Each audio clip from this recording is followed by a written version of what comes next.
आचार्य देवो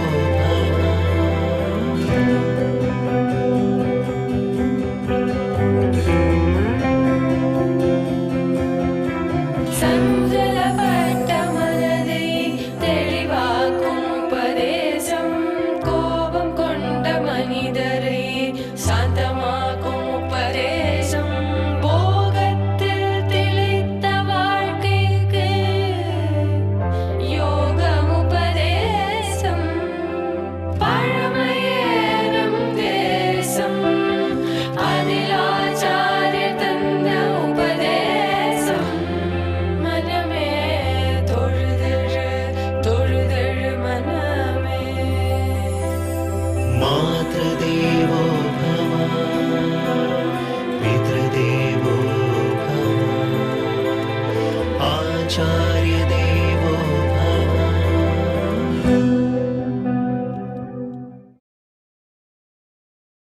ஒரு பெண்ணுக்கு அவள் வீட்டில் இருக்கும் பெருமாள் சன்னதி மேடை மிக மிக முக்கியம்.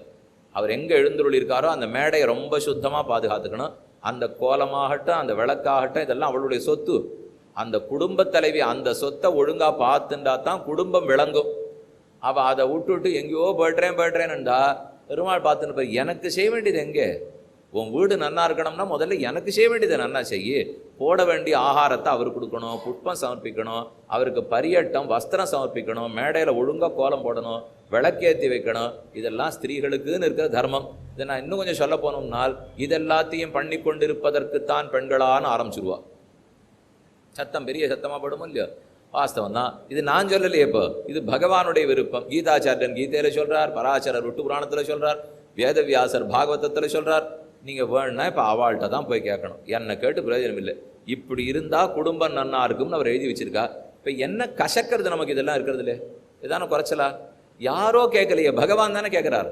நம்ம வீட்டில் இருக்கிற பகவானுக்கு சமயத்து ஒழுங்காக போடுன்னா இதில் என்ன குறை? நாம் என்ன நினச்சுடுறோம், சமைப்பதற்கு தான் பெண்களான இந்த கேள்வி ஏன் தெரியுமா வருது? ஏன்னா சமைக்கிறது இந்த வீட்டில் இருக்கிற புருஷனுக்கும் பிள்ளைக்கு தான் நினச்சிக்கிறீள் அல்ல. அப்படி நினச்சா நொந்துக்கிற போல தான் இருக்கும். ஆனால் சமைப்பது பகவானுக்கு நினச்சிருந்தா தான் திருப்தியாக செய்வோம். இன்னொன்று, நம்ம என்ன கொஞ்சம் சுமாராக சமைச்சாலும் 100 குத்தம் சொல்லுவாய்வா. என்னைக்கான பெருமாள் ஏதான்னு சொல்லியிருக்காரா? நீங்கள் உப்பு போடாத பண்ணுங்கோ, காரம் போடாத பண்ணுங்கோ, புளியே இல்லாத பண்ணுங்கோ, வாண்டா வெண்டைக்காயே இல்லாத வெண்டைக்காய் கறியாமது கூட பண்ணுங்கோ. பண்ணினால் அவர் என்னைக்கான்னு பேசியிருக்காரோ? என்ன கொண்டு வைக்கிறோமோ அப்படியே எடுத்துக்கிறார். ரொம்ப நன்னா இருக்கே, அவ்வளோதான் அவர் சொல்லுவார். அப்படி இருக்கிறவரை நம்ம எவ்வளவு தூரம் ஆதரித்து பண்ணணும். இப்போ புஷ்பம் கொண்டு போய் சமர்ப்பிக்கணும். நல்ல பூவாக அடர்த்தியாக இருக்கிறத தலையில் வச்சு விடுவோம். ஒரு பூ போட்டிருக்காளா, எவ்வளவு நன்னா தொடுத்துருக்கு பாருங்க. நன்னா அடர்த்தியாக ஒரு இடம் அப்படி துளி இடம் இல்லாத பளிச்சுன்னு அப்படி மலர்ந்து இருக்கோ இல்லையோ? இங்கே நீங்கள் யாரும் ஒரு 20 மைல் இருக்கிற கிராமத்துக்கு போங்க. அங்கே இருக்கிற பெருமாள் சாத்தின்னு இருக்கிற புஷ்பத்தில் பாருங்க. இந்த ஒரு மாலை கட்டுறதுக்கு வேண்டிய புஷ்பத்தில் அவள் 10 நாள் மாலை கட்டிவிடுவாள். அவ்வளவுதான் அங்கே இருக்கும் புஷ்பம். ஆனால் இங்கே போனோம்னா நகரம் ஆஹா ஓஹோ எல்லாம் இருக்குன்னு இவ்வளவு நன்னா வரும். அப்போ நல்லதை எடுத்து நாம் போட்டுனுட்டு இதில் நாரை வச்சு 10 அடிக்கு ஒரு பூ வச்சு கட்டி அவர் கொடுத்துட்றோம். கேட்குறதே இல்லையே அவர். இந்த மட்டுமான கொடுத்தானோ இல்லை, இல்லைன்னு இதுவும் வராதே. அதனால தான் அவர் எப்பவும் சரி சரி வாங்கிக்கிறேன்னு இருக்கார். அப்போ அவரிடத்துல நாம் எவ்வளவு நன்றியோடு இருக்கணும். எத்தை கொடுத்தாலும் தயார். அதுவும் அந்த பெண்ணு கொடுக்கணும்னு ஆசைப்படுறார். அப்போ தாராளமாக அந்த இல்லத்தரசி அது கொடுத்து தானே பெருமாளுடைய அனுகிரகத்தை சம்பாதிக்கணும். ஆச்சாரம் 2 பேருக்கும் பொது. ஆணுக்கும் இருக்க வேண்டும், பெண்ணுக்கும் இருக்க வேண்டும். ஆச்சார பிரதானனான ராமன் அதுக்காகத்தான் சொல்றார். அக்னிம் சம்சயது ஆர்யா. இன்னொரு இடம் சொல்றேன். இதே ராமன் எத்தனை தூரம் தான் எதை கடைப்பிடிச்சிருக்கார் பாருங்க. காட்டுக்கு வந்தாச்சு, சாப்பிடக்கூடாதுன்னு ஒன்று கை சொல்லலையோ இல்லையோ? ஆனால் ராமனா ஆச்சாரத்தோட பிரதிஜை பண்ணிட்டு வந்திருக்கார். நான் எந்த சுகபோகத்தையும் அனுபவிக்க மாட்டேன், எந்த பதார்த்தம் உயர்ந்தத்தை சாப்பிடவே மாட்டேன். அதனால இங்குதம்னு ஒரு காய், இங்குதம்னு ஒரு காய். அந்த காயை சமைச்சு ராமன் சாப்பிடுவாராம். அரிசிச்சோறு சாப்பிட மாட்டாராம். 14 வருஷமும் அரிசிச்சோரே சாப்பிட மாட்டார்.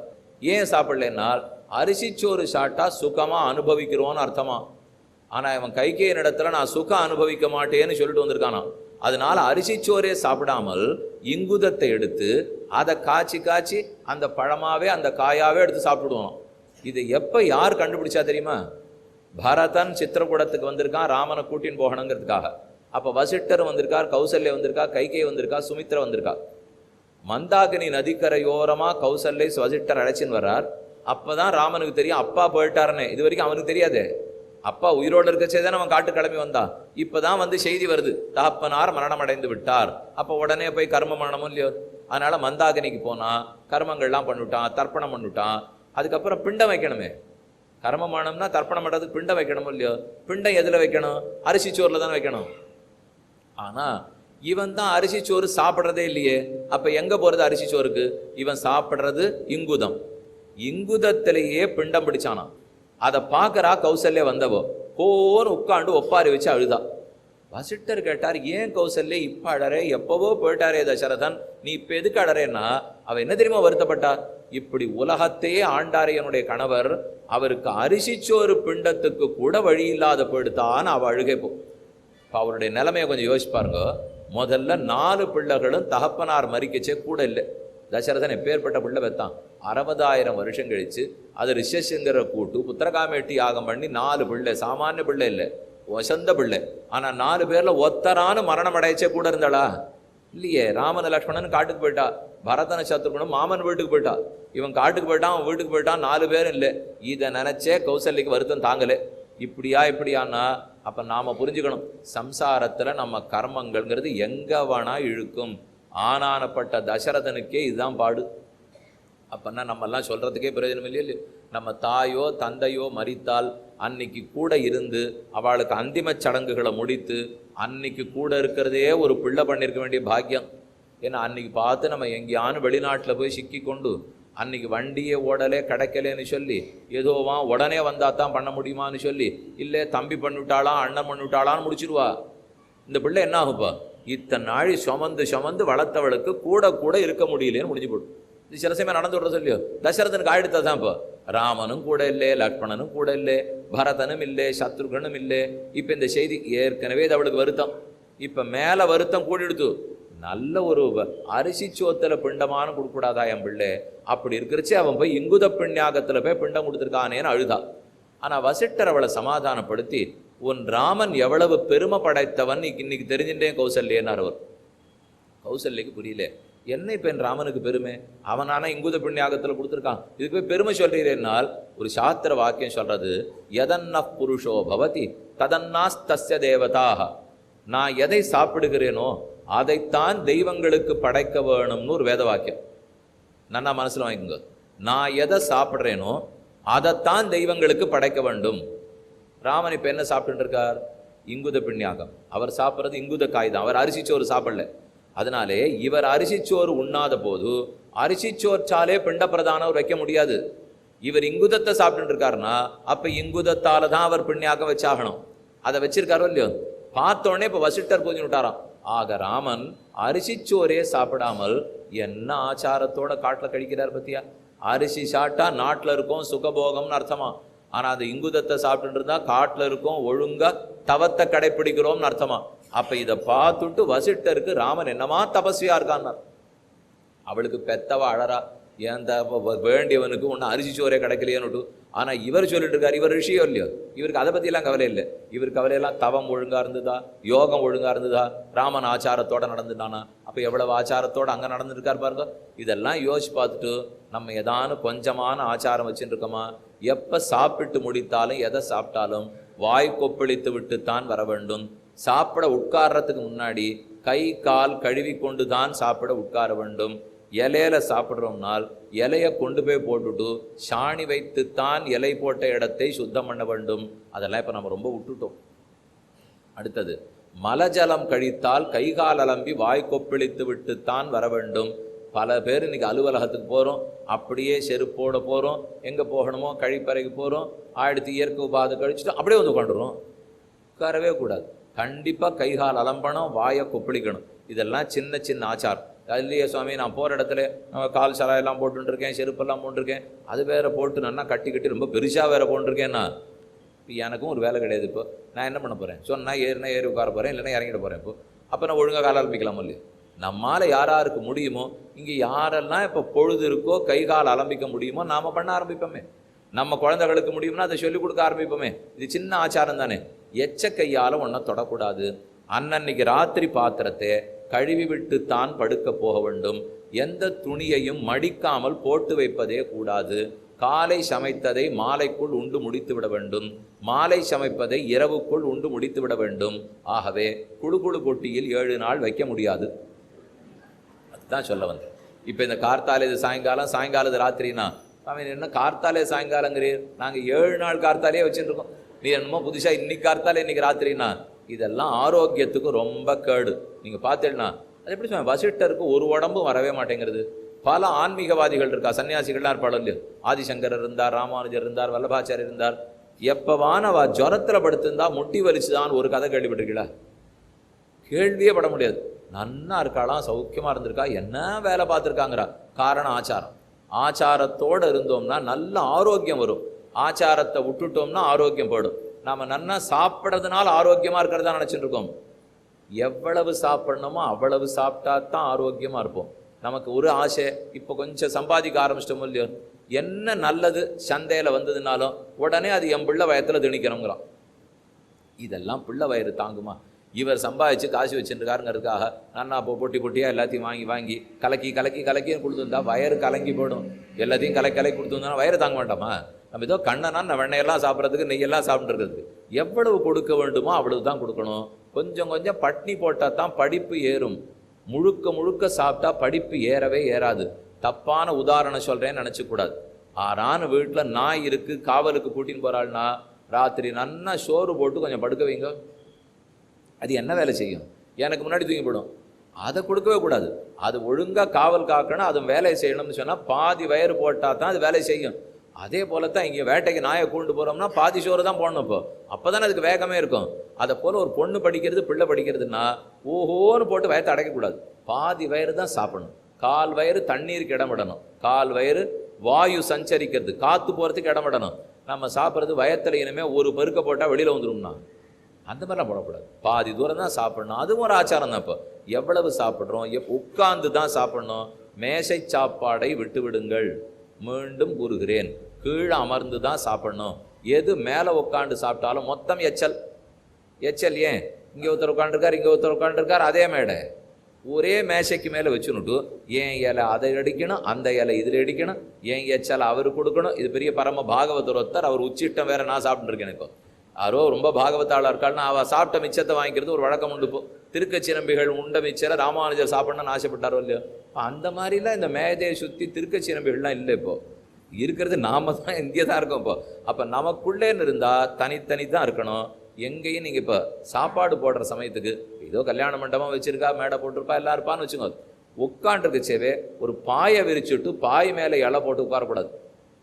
நாம் போட்டுக்கிறதுக்கு பாய் போட்டுக்கலாம், ஆனால் இலை தரையில் தான் இருக்கணும். தரையில் இருந்தால் எச்ச கிடையாது. ஆனால் எதை போட்டுட்டு அதுக்கு மேலே இலை வச்சதுனாலும் எல்லா எச்சலும் ஒன்றும். இப்போ தரை தான், இந்த தரையில் தான் நான் இலை போட்டிருக்கேன், அதே தரையில் தான் அவரே இலை போட்டிருக்கார், ஆனால் ஒன்றுக்கு ஒன்று எச்சல் கிடையாது. அதே ஒரு பாயையோ துணியையோ விரிச்சுட்டு இங்கே ஒரு இலை அங்கே ஒரு இலை போட்டால் எச்சல். ஏன்னா அது சூரியனும் பூமியும் சம்பந்தப்பட்ட எச்சல் வராது. ஆனால் சூரியன் பூமி சம்பந்தம் இல்லைன்னா எச்சல் வந்துடும். இப்போ இந்த இடத்துல ஒரு தீட்டுக்காரர் இருக்கார், யாரோ ஒருத்தர் போயிட்டா 10 நாள் தீட்டுன்னு வச்சுங்க. உள்ளே எங்கே சூரியன் படலையோ அந்த உள்ள நான் அவர் ஒன்றா இருந்தேன்னா எனக்கு தீட்டு. அதே சூரியன் பற்ற வெளியே இடம் இருக்கு பாருங்க, அங்கே நான் ஒரு பக்கத்துலேயே நடந்து போனேன்னா கூட எனக்கு தீட்டு கிடையாது. இப்போ எப்படி சொல்லப்பட்டிருக்கு, இப்போ கிணத்துல தண்ணீர் எடுக்கிறோமோ இல்லையோ, சூரியனுடைய ஒளி படுற கிணறா இருந்தால் அதுக்கு தீட்டே கணக்கு வேறு, சூரிய ஒளி படாத கிணறா இருந்ததுன்னா அதுக்கு தீட்டே வேறு. நீர் எந்த வருஷத்தை பற்றி சுவாமி பேசிட்டு நாம் இருக்கிறது எந்த புது யுகம்? இப்போ ஆகாச வெளியில் பறக்கிற யுகம் நீங்கள் சொல்லலாம். இந்த ஆகாச வெளியில் பறக்கிற யுகத்தில் தான் ஆரோக்கிய கேடு ரொம்ப அதிகமாக இருக்கிறது. ஏன் இருக்குது? நான் எல்லாருக்கும் ஆயுள் நிறையா வந்துடுது, ஆரோக்கியம் ஆந்துதான்னு கேட்கணும். இப்போ நிறைய வருஷம் வாழறோம். இப்போ ரொம்ப சுலபமாக யாரை கேட்டாலும் 85ங்கிறான். ரொம்ப நிம்மதியாக இருந்துடுறாலும் இப்போ இருந்து என்ன பண்ண போகிறோமோ தெரியல. இப்போ ஆனால் நமக்கே இப்போ திடீர் வகீர்னு இருக்கும். 85க்கு உட்காந்து நாங்கள்லாம் என்ன பண்ண போகிறோமோ, இன்றைக்கி இருக்கிற 85 கூட கொஞ்சம் தேவையில்லை போல் இருக்குது. எனக்கு இப்போ 45 படுற பாட்டை பார்த்தா ஏன் 85 பயமாக இருக்குங்கிறோம். அந்த அளவுக்கு உடம்பு உதறதோ இல்லையோ, ஏன்னா சக்தி இல்லை. எல்லாரையும் ஒருத்தரை சார்ந்து தான் நம்ம வாழ வேண்டியிருக்கு. இப்போ அப்படின்னா இந்த ஆரோக்கிய கேடை சரிப்படுத்துறதுக்கு ஆச்சாரம் ரொம்ப முக்கியம். அதைத்தான் நம்ம முன்னோர்கள் ரொம்ப நாளாக கடைப்பிடிச்சிருக்கார். ராமன் ஆச்சார பிரதானராக இருந்தார். எங்கு எதை செஞ்சிருந்தாலும் அந்த ஆச்சாரப்படி தானே அவர் பண்ணியிருக்கார். இது எவ்வளோ தூரம் பாருங்க. சமுத்திரராஜன் இடத்துல சரணாகி பண்ணுறார், கடல் இடத்துல சரணாகி பண்ணு தானே. கல்லெல்லாம் முதக்கறதுக்கு வழி கேட்டாரோ இல்லையோ, அது பண்ணுறச்சே ஒழுங்காக தர்ப்பங்கள் எல்லாம் பரப்பி கிழக்கு முகமாக இருந்து குளிச்சுட்டு வந்து தன் தலையை தானே அணையாக கொடுத்துண்டு எப்படி ஆச்சாரத்தோட ஒரு சரணாதி பண்ணணுமோ அதை விடாமல் அப்படி தான் செய்திருக்கார் ராமர். இது ஒரு கருத்தை ஞாபகம் வச்சுங்கோ. ராமன் ஏகதார விரதன், ஒரே பெண்டாட்டி, ஒரே மனைவி, ஒரே சொல், ஒரே அம்பு, எல்லாம் ஒன்றும் இருக்குது. சொல்லும் ஒன்றும், அம்பும் ஒன்றும், மனைவியும் ஒன்றும், அத்தனையும் ஒன்றும். கண்ணனுக்கு எல்லாமே ரெண்டு, சொல்லும் ரெண்டு, மனைவியும் ரெண்டு, பிறவியும் ரெண்டு, ஊரும் ரெண்டு, அனைத்துமே ரெண்டு. ராமனுக்கு எல்லாமே ஒன்றும். ஏகதார விரதன்னு சீத்தையே சொல்லி கொண்டாடிக்கிறான். ராமஹா பரதாரான்னு சக்ஷுர்பியாமபி ந பஷ்யதி.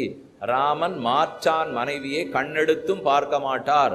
சீதை பெருமையாக சொல்லிக்கிறார், என்னுடைய கணவன் ராமன் இன்னொருத்தருடைய மனைவியை கண்ணெடுத்து கூட பார்க்க மாட்டார்னா இருக்க வேண்டும்.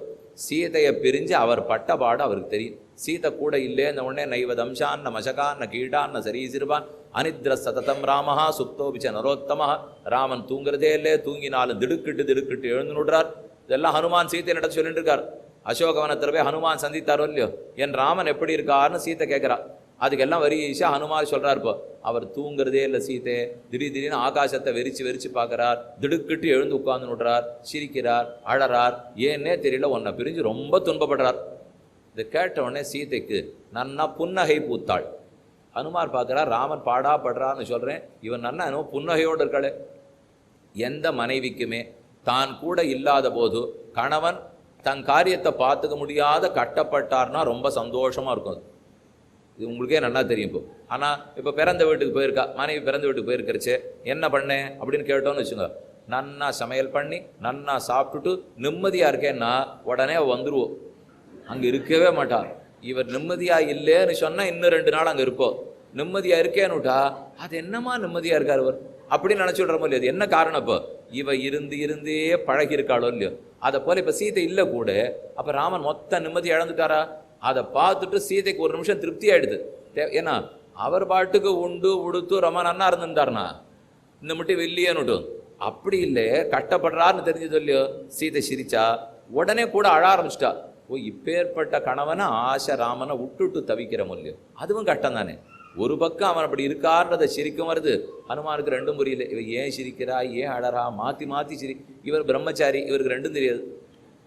அதனால இவருக்கு என்ன நடக்கிறதுனே புரியல.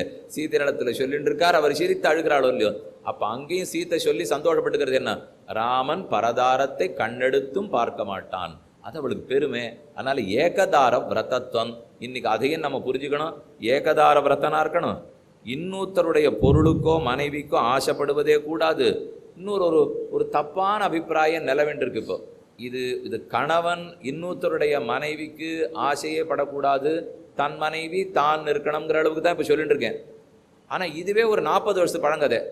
இப்போ என்ன காட்ட ஆரம்பிச்சிட்டாள்னா, எல்லாரும் கல்யாணம் ஆகி ஒரு ஆணும் பெண்ணும் இருந்தால் வேறொரு பெண் நான் இந்த கல்யாணமான ஆணைத்தான் கல்யாணம் பண்ணிப்பேன்னு ஒரு பிடிவாதம். இப்போ இதுதான் புதுசு. நான் சொன்னதெல்லாம் பழசு. இப்போ நான் முன்னாடி சொன்ன காலம்லாம் மலையேறிய படுத்து, அதெல்லாம் இருக்கட்டும் சுவாமி, தானே ஏகதார விரதன் ஒரு மனைவியோட தான் இருக்கணும். இப்போ கல்யாணம் ஆயிருக்கும், வேணும்னு இந்த புது பெண்ணு திட்டம் போட்டு அந்த மனைவியை எப்படியான விலக்கி வச்சுட்டு தான் இந்த பிள்ளையை கல்யாணம் பண்ணிக்கணும்னு பார்க்குறா பாருங்க. இது கேள்வியும் பட்டதில்லை, இது கண்டதும் இல்லை. இது ரொம்ப தப்பான ரீதி, தப்பான பிரச்சாரம். அப்படி எனக்கு தெரிஞ்சு அந்த மாதிரிலாம் தமிழ்நாட்டில் எந்த பெண்ணு இருக்கிறதா தெரியல. ஆனால் அவளை கேட்டால் என்ன சொல்லுவா, இல்லாததை நாங்கள் ஏன் காட்ட போகிறோம், 4 பேர் இருக்கா, நாங்கள் 400 காட்டுவோம் அப்படின்னு அவள் சொல்லிருக்கா. இப்போ அப்படி இருக்கவே கூடாது. இப்போ அவனவனுக்கு அவளவள்ங்கிறதோட தான் நிறுத்தி கொள்ள வேண்டும். அப்போ ராமன் தன் மனைவி தன் சீதையை மட்டும் பார்த்தார். அவளை பிரிஞ்சாடின உடனே என்ன பாடுபட்டுட்டார். அப்போ ஒரு மனைவியோடு இருக்கிறது ஏகதார விரதன், அது இன்றும் கடைப்பிடிக்க வேண்டும். அதே மாதிரி பெரத்தியார் மனைவிக்கு ஆசைப்படாதில்லை, பெரத்தியார் பொருளுக்கே ஆசைப்பட மாட்டார். யார் பொருளாக இருந்தாலும் அவர்களது. சுக்ரீவனுடைய நாட்டை இவர் தானே ஜெயிச்சு கொடுத்தார். ஜெயிச்சுட்டா சுக்ரீவா நீ குறுநில மன்னனாரு, என் கீழே இருக்கிற சிற்றரசனாருன்னு சொல்லியிருக்கணும் இல்லையோ. பேசவே மாட்டார். முதல்ல உன் ராஜ்யத்தை எடுத்து நீ போ, நிற்கவே நிற்காத, வாங்கிக்கோ. விபீஷணனுடைய ராஜ்யத்தை இவர் தான் ஜெயிச்சிட்டார். ராவணனை கொண்டு இருக்காரோ இல்லையோ. அப்போ இவர் தானே ராவண ராஜ்யத்துக்கு அதிபதி. மாட்டவே மாட்டார். விபீஷணா இருந்தால் முதல்ல உன் ராஜ்யத்தை வாங்கிட்டு போ. யாரை ஜெயிச்சாலும் அவரது தன்னுது நினைக்கவே மாட்டார். சாதாரணமாக ஒரு ராஜாவுக்கு என்ன வழக்கம், எந்த நாட்டை ஜெயித்தாலும் நாடு பிடிப்பார்கள். அந்த நாட்டை தன்னதுன்னு தானே சொல்லுவார். ராமன் எங்கேயானு தன்னதுன்னு சொல்லியிருக்காரா? சுக்ரீவனுடைய கிஷ்கிந்தை ஜெயிக்கிறார், சுக்ரீவா நீ வச்சுக்கோங்கிறார். விபீஷணனுடைய லங்கையை ஜெயிக்கிறார், விபீஷணா நீ வச்சுக்கோங்கிறார். அப்ப யார் பொருளும் தனக்கு வேண்டாம், மாற்றான் மனைவியை ஏறெடுத்தும் பார்க்கவே மாட்டோம். அடுத்த ஒரு கருத்து, தெய்வ பக்தியோடு இருக்கணும், அவரே தெய்வம். ஆனால் அந்த ராமன் எத்தனை தெய்வ பக்தியோடு இருந்தார்னால், ஜாபாலின்னு ஒருத்தர் இருந்தார். பரதன் வந்து திருப்பி கூப்பிட்டானோ இல்லையோ, அவர் கூட ஜாபாலின்னு ஒருத்தர் வந்தார். அவர் ராமன்கிட்ட சொன்னார், ஏன் ராமா வரமாட்டேங்கிற, வந்தால் நரக்கம் வரும், எங்கள் அப்பா பொய்யராயிடுவார், அதனால் அவர் நரக்கத்துக்கு போயிடுவார்னு சொன்னார். நரகமாவது சொர்க்கமாவது பாவமாவது புண்ணியமாவது அதெல்லாம் ஒன்றும் கிடையாது. நன்னா சாப்பிடு, நெய்யாக சாப்பிடு, தயிராக சாப்பிடு, வாங்கிறதுக்கு காசு இல்லைன்னா கடனை வாங்கு, திருப்பி கொடுக்காதே, கொடுக்கலன்னா பாவமும் கிடையாது புண்ணியமும் கிடையாதுன்னு பேசினார் அவர். ராமனுக்கு கோபம் வந்துடுத்து, இது என்ன நாஸ்திகவாதம் பேசுறது நீர், இப்போ உம்மை போய் என் தகப்பனார் ராஜசபையில் வச்சுட்டு இருந்தாரே, ரொம்ப தப்பு பேசுறீர். நாஸ்திகம் பேசினவன் அரசனாகவே கூடாது, அரசனுடைய அவையில இருக்கவும் கூடாது, தெய்வ பக்தியோட தான் இருக்கணும். ஆணித்தரமா சொல்றார் ராமன், இவரே தெய்வம். ஆனா தெய்வமே இப்ப சொல்லிக்கிறா தெய்வ பக்தியோட இருக்கணும். ராமஸ்யார்த்தே யசஸ்வினஹா சர்வான் தேவான் நமஸ்யந்தி, எல்லா தேவதைகளையும் அந்த ஊர்ல கோவில் கோவிலா போய் சேவிப்பாளாம். ராமன் நன்னா இருக்கணும், ராமன் நன்னா இருக்கணும், மொத்த பேர் போய் சேவிக்கிறா. அப்ப தெய்வ பக்தி இருக்கணும், நாஸ்திகவாதம் இருக்கவே கூடாது என்பதும் ராமன் முக்கியமா கொள்றார். அப்ப சொல்லியிருக்க ஸ்லோகம் இது, சத்யஞ்ச தர்மஞ்ச பராக்கிரமஞ்ச பூதானு கம்பாம் பிரியவாதிதாஞ்ச திஜாதி தேவ அதிதி பூஜனஞ்ச பந்தா. இதெல்லாம் தான் நல்வழிகள், சொர்க்கத்துக்கு போவதற்கு இவையெல்லாம் நல்ல மார்க்கங்கள். ஒருத்தர் கண்டிப்பா ஒழுக்கம்னு சொல்லணும்னால் இவற்றை கடைபிடிக்க வேண்டும். எவற்றை? ஒன்னும் சத்தியம், சத்தியம் பேச வேண்டும். ராமன் அதுக்கு எப்போதும் சத்தியத்துல தான் நிலை பெற்றிருப்பார். அவரே கூறுகிறார், சத்தியமேவ ஈஸ்வரோ லோகே சத்தியே தர்ம சதாஸ்ரிதா. சத்தியத்துல தான் உலகமே நிலை பெற்றிருக்கு, சத்தியத்தினால தான் தர்மம் நடக்கிறது, சத்தியத்தினால தான் நான் நீ வாழ்ந்துட்டு இருக்கோம். எல்லாமே உண்மை உண்மை உண்மை. அப்ப சத்தியவாதியா இருக்கார், பிரியவாதியா இருக்கார். எந்த ஜீவராசிக்கும் கஷ்டம் நினைச்சுடவே மாட்டார். பெரிய அஹிம்சாவாதி ராமன். சைவ உணவு சாப்பிட்றீங்களா, அசைவ உணவு சாப்பிட்றவா இருக்கீங்களானால், ஏதான அசைவ உணவு சாப்பிட்டு இருந்தீங்கனால் ராமனை கேள்விப்பட்ட உடனே விட்டுடணும். ஏன்னா ராமன் அப்படித்தான் வாழ்ந்திருக்கார். இத்தனைக்கும் பெரிய க்ஷத்திரியன், என்ன சக்தி, அந்த சக்தி வேணுங்கிறவா சண்டை வேணுங்கிறவாள்லாம் அசைவம் சாப்பிடலான்னு ஒரு தப்பான அபிப்பிராயம் இருக்கு. அப்படி அவசியமே இல்லை. சக்திங்கிறது தெய்வ பலத்தால் வரணுமே தவிர சாப்பிட்ற சாப்பாட்டுனால மட்டும் வந்துவிடாது. ஏன்னா ஒரு பிராணியை கொல்லுவதற்கு யாருக்கும் அருகதை இல்லை. மேலே அந்த பிராணியை வெட்ட போகிற சமயத்துக்கு அது தீனமாக அலறதே. என் குழந்தைய அதே மாதிரி வெட்டினா எப்படி இருக்கும்? அதே மாதிரி தான் அது பன்னியாக இருக்கட்டும், ஆடாக இருக்கட்டும், மாடாக இருக்கட்டும், அதை வெட்டுறச்சு அதன் தாய் எவ்வளவு தூரம் பதறும் அதனுடைய உள்ளம். தன் குட்டி அப்படி தீனமாக கத்துறது, ரத்தம் பீரிடுறது இல்லையோ, அதை பார்த்தா நமக்கு எங்கேயானு சாப்பிடணும்னா தோணும். அதனால் அது தோணவே கூடாது. ராமன் பெரிய அஹிம்சாவாதி, ஜீவராசிகளிடத்துல பிரியத்தோடு இருந்தவர். அப்ப ஜீவகாருண்யம், அஹிம்சாவாதம், மற்ற பேரை நலியாமை, சத்தியத்தோடே வாழ்தல், தெய்வ நம்பிக்கையோடு இருத்தல், ஆச்சாரத்தோடு இருத்தல், தாய் தந்தையர்களிடத்துல பக்தியோடு இருத்தல், பெரியவர்கள் சொன்னத்தை கண்டிப்பாக கேட்டு நடத்தல், இவை ராமனுடைய ஒழுக்கங்கள். அப்ப ராமன் கடைப்பிடித்த ஒழுக்கங்கிற அளவுக்கு பார்த்துட்டு இருக்குமா? இதை நம்மால எவ்வளவு பண்ண முடியும்? இப்ப மாதா பிதாக்கள் இடத்துல பக்தியோடு இருக்கணும், பெரியவர்கள் சொன்னதை கேட்கணும், அஹிம்சாவாதியா இருக்கணும், ஜீவகாருண்யத்தோடு இருக்கணும்.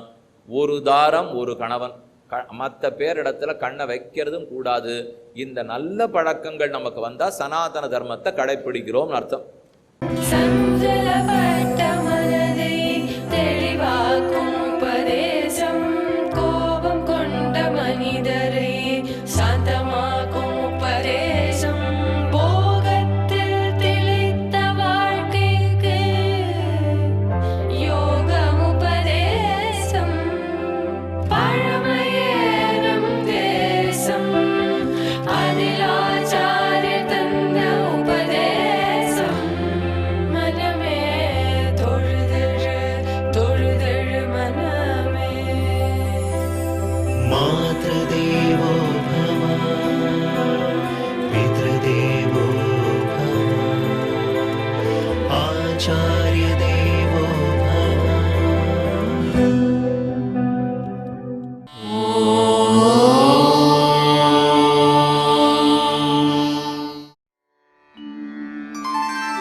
ननाथो ननाथः सदा वेङ्कटेशं स्मरामि स्मरामि। हरे वेङ्कटेश प्रसीद प्रसीद प्रियं वेङ्कटेश प्रयच्छ प्रयच्छ